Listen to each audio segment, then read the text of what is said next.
Portrait of a Lady, from Prufrock and Other Observations by T.S. Eliot. Published by The Egoist Limited, Oakley House, Bloomsbury Street, London, 1917. Thou hast committed fornication, but that was in another country, and besides, the wench is dead. 1. Among the smoke and fog of a December afternoon, you have the scene arrange itself, as it will seem to do, with, "I have saved this afternoon for you," 4 wax candles in the darkened room, 4 rings of light upon the ceiling overhead, an atmosphere of Juliet's tomb, prepared for all the things to be said or left unsaid. We have been, let us say, to hear the latest Pole transmit the preludes through his hair and fingertips. So intimate, this Chopin, that I think his soul should be resurrected only among friends, some 2 or 3 who will not touch the bloom that is rubbed and questioned in the concert room. And so the conversation slips among the valiates and carefully caught regrets through attenuated tones of violins mingled with remote cornets, and begins.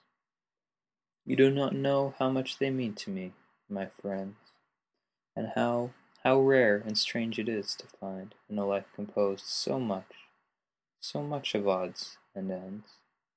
For indeed I do not love it. You knew? You are not blind.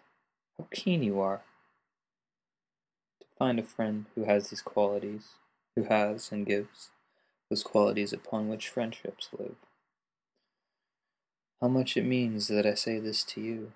Without these friendship, life, what cauchemar!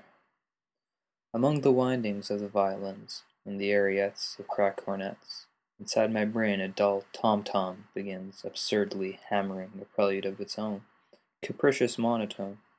That is at least one definite false note. Let us take the air in a tobacco trance, admire the monuments, discuss the late events, correct our watches by the public clocks, then sit for half an hour and drink our bocks.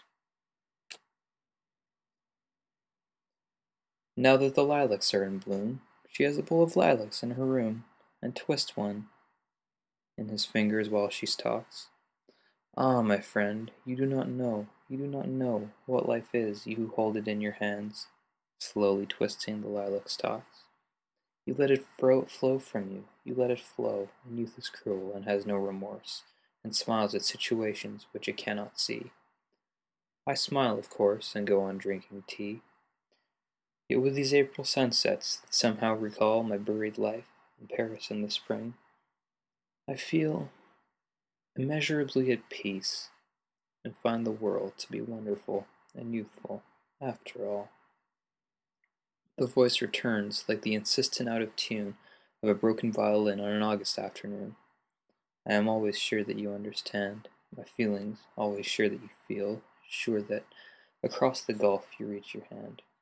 You are invulnerable, you have no Achilles heel.